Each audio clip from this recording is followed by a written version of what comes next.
દાહોદ જિલ્લાના સિંગવડ મુકામે મામલતદાર કચેરીનું ઉદ્ઘાટન કરવા માટે મુખ્યમંત્રી સાહેબ આવી રહ્યા છે ત્યારે હું નરેશ બારિયાએ સિંગવડ તાલુકાના મામલતદાર સાહેબને અને તાલુકા વિકાસ અધિકારીને મેં એક અરજી આપી છે અને મેં માંગ કરી છે કે મુખ્યમંત્રી સાહેબ પાસે મને 15 મિનિટ કે 10 મિનિટ આપે અને મેં જે રજૂઆત કરી છે એમાં મેં રસ્તા માંગેલા છે.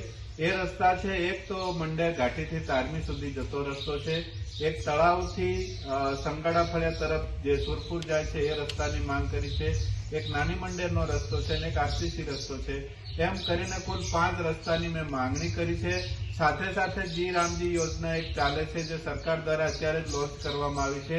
એમાં 125 દિવસો નક્કી કરવામાં આવ્યા છે, પણ આજ સુધી મારા ગામમાં એ 125 દિવસની રોજગારી આપવાની અને કઈ રીતે આપવાની એ પણ એમને રજૂઆત તરીકે વ્યવસ્થિત અમને આપતા નથી. એમના અધિકારીઓને પૂછવા જઈએ તો કે જયારે કુવા આપ્યા છે તો કે ઉપરથી આયા એમ કહેવામાં આવે છે.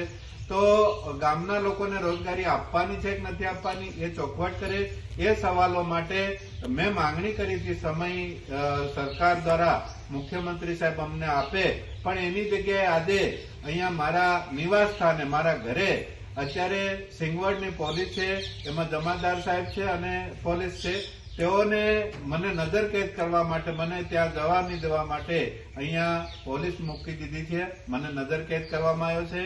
તો આ ભાજપની સરકારને હું કહેવા માંગુ છું કે ખરેખર તમે સરકારમાં રહેવા માંગો છો, ગરીબોના જે છે સવાલો એને સાંભળવા માંગો છો, એમનું કામ કરવા માંગો છો, કે ફક્ત ને ફક્ત ઉદ્ઘાટનો કરીને તમારો યશ ખાટવા માંગો છો?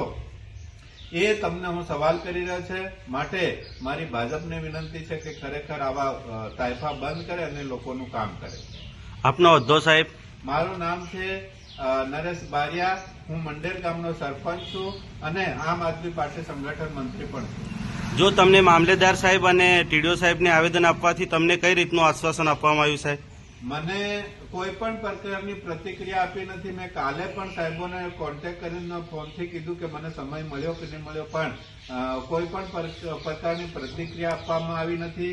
મારા રસ્તા માર્ગ મકાન વિભાગમાં છે, વારંવાર સર્વે કરવા આવે છે. જયારે પણ રજૂઆત કરું ત્યારે સર્વે કરી જાય છે અને એનું 1-2 વર્ષ નીકળી જાય છે. લાંબા ટાઈમથી આ રસ્તા માંગીએ છે, તો મારી માંગ રસ્તાની છે એ પૂરી થવી જોઈએ.